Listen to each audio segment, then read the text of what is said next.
নমস্কাৰ প্ৰিয় বন্ধু বান্ধৱীসকল, আজি আপোনালোকৰ মাজলৈ লৈ আহিছোঁ আহোম সম্পৰ্কীয় এটা শিতান। এই আহোম সম্পৰ্কীয় শিতানটোত মই এনে কিছুমান গভীৰ তথ্য লৈ আহিছোঁ আৰু যিখিনি হয়তো আপোনালোকৰ যথেষ্টখিনিয়ে কামত আহিব। গতিকে কেনেকুৱানো তথ্য মই লৈ আহিছোঁ সেই বিষয়ে কৈ নাথাকোঁ, বৰ বেছি দীঘলীয়া নকৰোঁ। গতিকে আহকচোন ভিডিঅ'টো আৰম্ভ কৰোঁ। প্ৰথম প্ৰশ্ন, কোন আহোম ৰজাক গড়গঞা ৰজা বোলা হয়? উত্তৰ, চুকলেনমুং ৰজাক। আৰু তেওঁ ৰাজত্ব কৰিছিল 1539 পৰা 1552 চনলৈকে। আৰু এওঁ আছিলে স্বৰ্গদেউ নৰনাৰায়ণৰ পাছৰ ৰজা। গতিকে স্বৰ্গদেউ নৰনাৰায়ণ তেওঁৰ পিতৃ আৰু পুত্ৰ হ'ল চুকলেনমুং কোঁৱৰ, বা তেওঁকে গড়গঞা ৰজা বুলি কোৱা হয়। এতিয়া চুকলেনমুং ৰজাৰ দিনতনো কি হৈছিলে? এওঁৰ দিনতে আহোম ৰাজ্যত কোচৰ প্ৰথম আক্ৰমণ আৰম্ভ হৈছিলে। আৰু এই প্ৰথম আক্ৰমণ ক'ত হৈছিলে? পিছলা নামৰ এখন নৈত। আৰু সেই পিছলা নামৰ এখন নৈত হোৱা বাবেই সেই ৰণক পিছলাপৰীয়া ৰণ বুলি কোৱা হয়। আৰু এই ৰণ কাৰ মাজত হৈছিলে? গড়গঞা ৰজা অৰ্থাৎ চুকলেনমুঙৰ লগত বীৰ চিলাৰায়ৰ। আৰু এই পিছলাপৰীয়া ৰণতেই বীৰ চিলাৰায়ে পৰাজয় বৰণ কৰে। 2 নম্বৰ প্ৰশ্ন, আহোমৰ প্ৰথম ৰজা কোন আছিল? আমি সকলোৱে জানো যে আহোমৰ প্ৰথম ৰজা আছিলে চাওলুং চুকাফা। আৰু এওঁ ৰাজত্ব কৰে মুঠ 40 বছৰ। গতিকে এওঁৰ বিষয়ে আৰু অলপ জানিবলৈ চেষ্টা কৰোঁ। আহকচোন পিছৰখিনিত চাওঁ। চুকাফাক কি বুলি কোৱা হয়? চাওলুং চুকাফা। ৰাজত্বকাল 1228 পৰা 1268। অসম ৰাজ্য বা মুংডুনচুন খামৰ প্ৰথমজন চাওফা, মানে চুকাফা কি আছিল? অসম ৰাজ্যৰ প্ৰথমজন চাওফা, মুংডুনচুন খামৰ। আৰু এওঁ চীনৰ দেহাঙৰ ৰাজকোঁৱৰ আছিল। ক'ৰ ৰাজকোঁৱৰ আছিল? চীনৰ দেহাঙৰ ৰাজকোঁৱৰ। আৰু আহোম সাম্ৰাজ্যৰ প্ৰতিষ্ঠাপকো আছিল। বৃহৎ মুং মাও লুঙৰ দেহাঙৰ টাইনুৱা বংশৰ ৰাজকোঁৱৰ চুকাফাই পাটকাই পৰ্বত পাৰ হৈ আহি 1228 খ্ৰীষ্টাব্দত সৌমাৰপীঠত অসম ৰাজ্যৰ প্ৰতিষ্ঠা কৰে আৰু 1253 চনত চেৰাইদেউত মানে চৰাইদেউত স্থায়ীকৈ ৰাজধানী পাতে। চুকাফাই প্ৰতিষ্ঠা কৰা সাম্ৰাজ্যই 610 বছৰ ধৰি সমগ্ৰ ব্ৰহ্মপুত্ৰ উপত্যকাজোৰা আহোম সাম্ৰাজ্যৰ ভেটি প্ৰতিষ্ঠা কৰে। এই সময়ছোৱাত অসমত বাস কৰা সকলো জাতি জনজাতিকে তেওঁ একত্ৰিত কৰে। সেই বৰ অসম গঢ়াৰ ক্ষেত্ৰত অসম তথা অসমীয়া জাতিৰ বাবে চুকাফাৰ অৱদান সৰ্বোচ্চ। এনে কাৰণতে তেওঁৰ নামৰ আগত চাওলুং, মানে চাওৰ অৰ্থ হৈছে ঈশ্বৰ আৰু লুং মানে মহান, ব্যৱহাৰ হ'বলৈ ধৰিলে। গতিকে এইখিনিয়ে হয়তো হ'ব বন্ধু বান্ধৱীসকল আপোনালোকৰ বাবে যে চুকাফা কোন আছিলে, কি আছিলে। গতিকে এইখিনিয়ে যথেষ্টখিনি হ'ব। আৰু পিছৰ এটা পৰ্যায়ত মই আপোনালোকৰ বাবে আগবঢ়াম স্বৰ্গদেউসকলৰ এখন তালিকা, বৃহৎ তালিকা। 3 নম্বৰ প্ৰশ্ন, আহোমৰ সৰ্বশ্ৰেষ্ঠ ৰজা কোন আছিল? গতিকে আমি সকলোৱে জানো যে আহোমৰ সৰ্বশ্ৰেষ্ঠ ৰজা আছিল ৰুদ্ৰসিংহ। আৰু এওঁ আছিল আহোমৰ 30 সংখ্যক ৰজা। গতিকে এওঁৰ পিতৃ গদাধৰ সিংহ।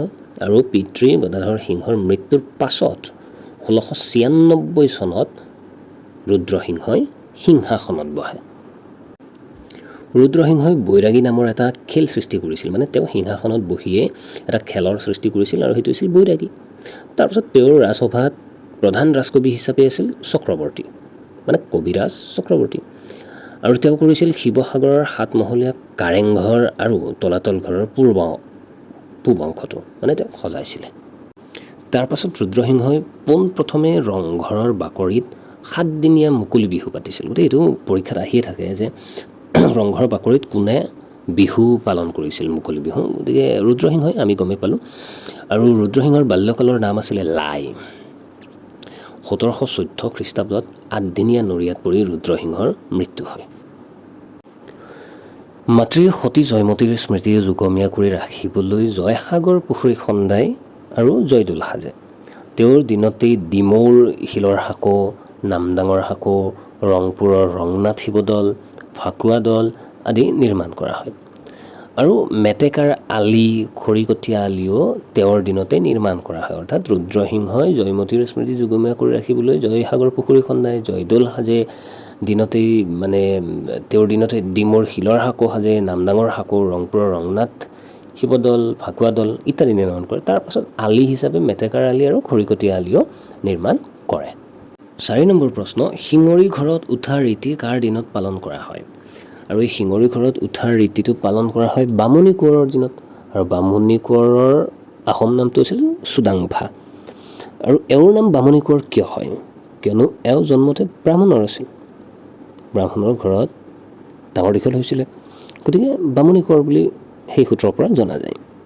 গতিকে বামুণী কোঁৱৰ কোন আছিলে? অসমত অষ্টমজন স্বৰ্গদেউ ৰূপে 1397 চনৰ পৰা 1407 চনলৈকে ৰাজত্ব কৰিছিল বামুণী কোঁৱৰ ওৰফে চুডাংফাই। শিৱসাগৰৰ দিহিং নদীৰ ওচৰৰ চৰগুৱাত ৰাজধানী পাতিছিল। তাৰ পাছত এই বামুণী কোঁৱৰৰ দিনতেই আহোম ৰাজ্যত হিন্দু ধৰ্মৰ প্ৰভাৱ বৃদ্ধি পায় আৰু এওঁৰ দিনতেই এটা আলি নিৰ্মাণ কৰা হৈছিল আৰু সেই আলিটোৰ নাম আছিলে ৰাজমাও আলি। বামুণী কোঁৱৰৰ বিশেষ কৃতিত্বসমূহ যেনে টিপমীয়াসকলক দমন কৰিছিল, নৰা ৰাজ্যৰে সৈতে মিত্ৰতা স্থাপন কৰিছিল, তাৰ পাছত কমতা ৰাজ্যৰে সৈতে মিত্ৰতা স্থাপন কৰিছিল। তাৰ পাছত তেওঁ 10 বছৰ ৰাজত্ব কৰাৰ পিছত 1407 খ্ৰীষ্টাব্দত বামুণী কোঁৱৰ ওৰফে চুডাংফাৰ পৰলোক হয়, মানে মৃত্যু ঘটিছিল।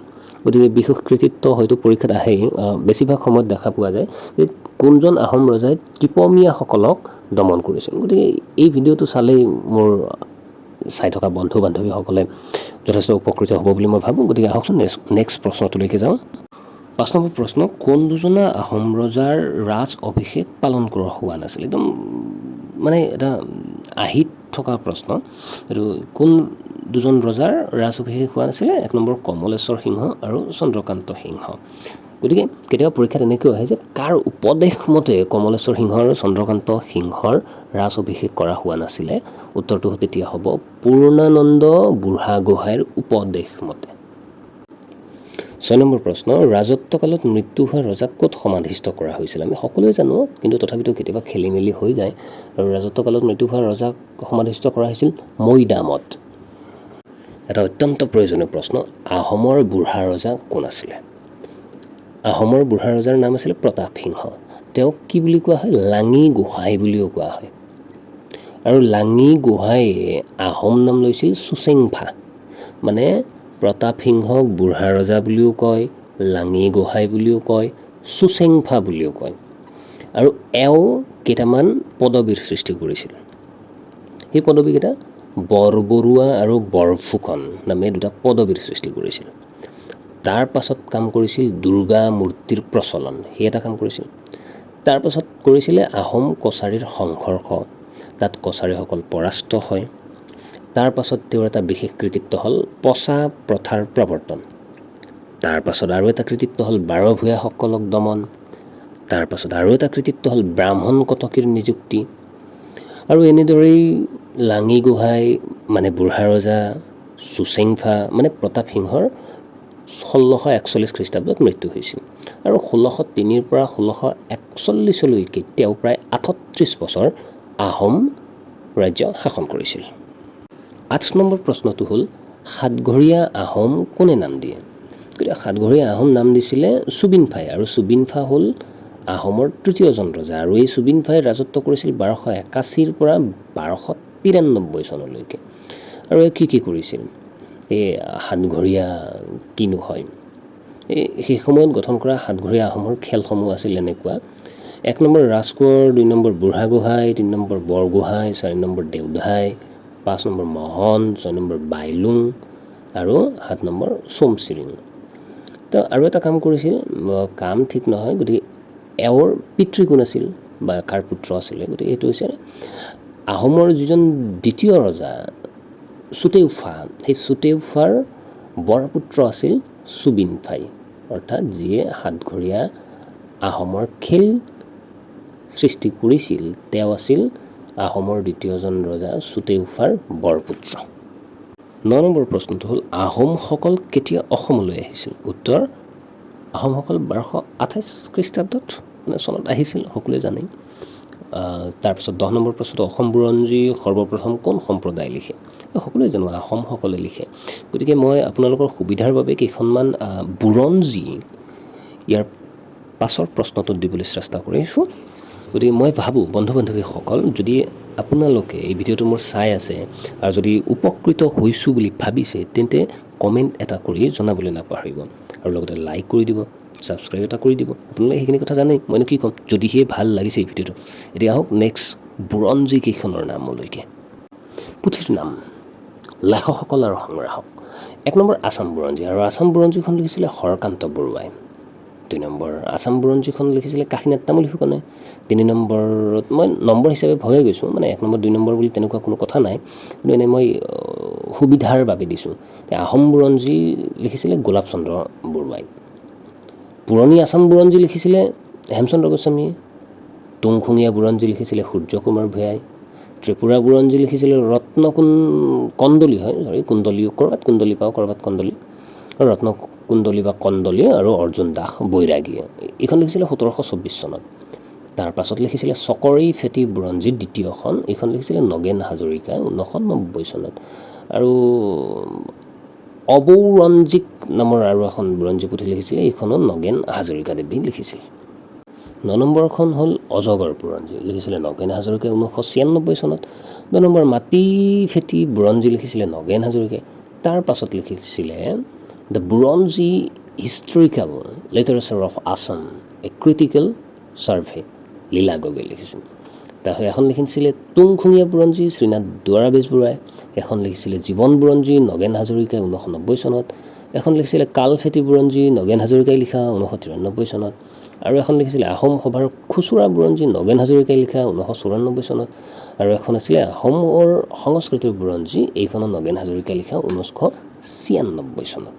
মই বন্ধু বান্ধৱীসকলৰ বাবে 21খন বুৰঞ্জী লিখি লৈ আহিছোঁ। গতিকে কিমানখিনি কামত দিয়ে মই নাজানো, আৰু সেয়ে কওঁ, যদি কামত দিছে মোক কমেণ্ট এটা কৰি জনাবলৈ যাতে আপোনালোকে নাপাহৰে, কিয়নো কমেণ্টটো কৰাৰ লগে লগে মোৰ ভাল বেয়াৰ কথাটো কোৱা নাই, মই আপ টু ডেট হ'ব পাৰিম যে হয় মোৰ ভিডিঅ' চাই পেলাই উপকৃত হোৱা মানুহো আছে আৰু মই আগলৈ সাহস পাম। গতিকে সেইবাবে আকৌ এবাৰ কৈছোঁ, যদি মোৰ ভিডিঅ'টো ভাল লাগিছে লাইক, শ্বেয়াৰ, ছাবস্ক্ৰাইব আৰু কমেণ্ট এটা কৰি জনাবলৈ নাপাহৰিব। তো 17 নম্বৰ বুৰঞ্জীখন মকৰাজাল বুৰঞ্জী, লিখিছিলে নগেন হাজৰিকাই 1996 চনত। তাৰপাছত কাৰখলা বুৰঞ্জী, এইখনো নগেন হাজৰিকাই 1999 চনত। বিভিন্ন ধৰ্মৰ বুৰঞ্জী, এইখনো নগেন হাজৰিকাই 2002 চনত। পেটেটে বুৰঞ্জী, নগেন হাজৰিকাই লিখা 2003 চনত। আকৌ নগন্য বুৰঞ্জী, নগেন হাজৰিকাই লিখা 2008 চনত। প্ৰায়ে আহি থকা প্ৰশ্ন 11 নম্বৰটো, কোনজনা ৰজাৰ দিনত জয়মতী কোঁৱৰীক শাস্তি দি হত্যা কৰা হৈছিল? উত্তৰ চুলিকফাৰ শাসনকালত, মানে চুলিকফা ৰজাই আছিল। আৰু চুলিকফা ৰজাক কি বুলি কোৱা হয়? ল'ৰা ৰজা বুলি কোৱা হয়, কিন্তু কম সময়তে তেওঁ ৰাজপাটত বহিছিল। আৰু এই চুলিকফা বা ৰত্নধ্বজ সিংহ, ল'ৰা ৰজাক চুলিকফা বুলি কয়, ৰত্নধ্বজ সিংহ বুলি কয়। আৰু এওঁ ৰাজত্ব কৰিছিল 1679 পৰা 1681 চনলৈ। আৰু এওঁ কি কৰিছিল? গুৱাহাটী আৰু নামনি অসমৰ আহোম ৰাজপ্ৰতিনিধি লালুক খোলা বৰফুকনে আগৰ ৰজা চুদৈফাক আঁতৰাই চুলিকফাক ৰজা পাতোতেই তেওঁৰ বয়স আছিল মাত্ৰ 14 বছৰ। এই বয়সতে ৰজা হোৱা বাবে তেওঁ ল'ৰা ৰজা নাম পাইছিল। কিয় ল'ৰা ৰজা নাম পাইছিল সেইটো আপোনালোকে গম পালে। কিন্তু এতিয়া ইয়াতে আৰু এটা প্ৰশ্ন গম পালে যে গুৱাহাটী আৰু নামনি অসমৰ আহোমৰ ৰাজপ্ৰতিনিধি কোন আছিলে? উত্তৰটো হ'ব লালুক খোলা বৰফুকন। আমি কিছুমান জানোৱেই যে আহোমৰ সেনাপতি কোন আছিল, মোগলৰ সেনাপতি কোন আছিল, কিন্তু বিভিন্ন ধৰণৰ প্ৰশ্ন এনেকুৱা আহে যে গুৱাহাটী আৰু নামনি অসমৰ আহোমৰ ৰাজপ্ৰতিনিধি কোন আছিলে? উত্তৰ লালুক খোলা, গমেই পাই গ'ল। আৰু এই জয়মতী, এই চুলিকফা বা ল'ৰা ৰজা বা ৰত্নধ্বজ সিংহৰ লগত এটা নাম জড়িত হৈ থাকে, গদাপাণি। গতিকে গদাপাণিৰ এটা প্ৰশ্ন তুলি দিছোঁ, গদাপাণি কোন ফৈদৰ কোঁৱাৰ আছিল? গতিকে সকলোৱে জানো, তথাপিতো কৈছোঁ, তুংখুঙীয়া ফৈদৰ কোঁৱাৰ আছিল গদাপাণি। 12 নম্বৰ প্ৰশ্ন, দেশদ্ৰোহী বদনক কোনে হত্যা কৰিছিল? উত্তৰ ৰূপ সিং বঙালে। 13 নম্বৰ ইম্পৰ্টেণ্ট, মানে অতি প্ৰয়োজনীয় প্ৰশ্ন, কোন ৰজাৰ দিনত গোহাঁই কমল আলি সজোৱা হৈছিল? উত্তৰ মহাৰাজ নৰনাৰায়ণৰ দিনত। আৰু ক'ৰ পৰা সজোৱা হৈছিলে? কোচবিহাৰৰ পৰা নাৰায়ণপুৰলৈকে গোহাঁই কমল আলি সজোৱা হৈছিলে। গতিকে গোহাঁই কমল আলিৰ বিষয়ে অলপমান গম পালোঁ, আৰু অকণমান জনাবলৈকে মই এইখিনি দিছোঁ। গোহাঁই কমল আলিটো কি হৈছে? কোচ ৰাজ্যৰ ৰাজধানী কোচবিহাৰ আৰু বৰ্তমানৰ লখিমপুৰ জিলাৰ নাৰায়ণপুৰলৈকে প্ৰায় 350 মাইল দীঘল এটা গড়ালি। আৰু এইটো কোচ ৰজা নৰনাৰায়ণৰ ভাতৃ গোহাঁই কমলৰ তত্বাৱধানত নিৰ্মাণ কৰা হৈছিলে। আৰু সেইবাবেই গোহাঁই কমল আলি নামটো ৰখা হৈছিলে আৰু এইটো সম্পূৰ্ণ হৈছিলে 1547 চনত গতিকে ইয়াৰ নাম কিয় গোহাঁই কমল হ'ল কিয়নো কোচ ৰজা নৰনাৰায়ণৰ ভাতৃৰ নাম আছিলে গোহাঁই কমল গতিকে প্ৰিয় বন্ধু বান্ধৱীসকল আপোনালোকে চাই থাকক PRD একাডেমি চেনেলটো ইয়াতে আমাৰ ভাষা সাহিত্য বুৰঞ্জী ব্যাকৰণ সাধাৰণ জ্ঞানৰ সকলো ধৰণৰ প্ৰশ্ন দি থাকিবলৈ প্ৰয়াস কৰা হৈছে আগলৈ দি থাকিম আপোনালোকৰ মৰম সদায় কামনা কৰিছোঁ আৰু গোটেইকেইটা ভিডিঅ'ত কোৱাৰ দৰে আজিও ক'বলৈ চেষ্টা কৰিছোঁ ভালে থাকক কুশলে থাকক শান্তিত থাকক পশু পক্ষী আৰু শিশুক মৰম কৰক ধন্যবাদ এই ভিডিঅ'টোৰ উপৰিও আৰু অধিক জানিবলৈ অথবা আপোনাৰ কিবা প্ৰশ্ন থাকিলে আমাক যোগাযোগ কৰিবলৈ নাপাহৰিব আমি আপোনাৰ সহায়তা কৰিবলৈ সদায় প্ৰস্তুত থাকিম আমাৰ ফোন নম্বৰ ইমেইল ফেচবুক আৰু ইনষ্টাগ্ৰামৰ সকলো লিংক ইয়াতে দিয়া হৈছে ধন্যবাদ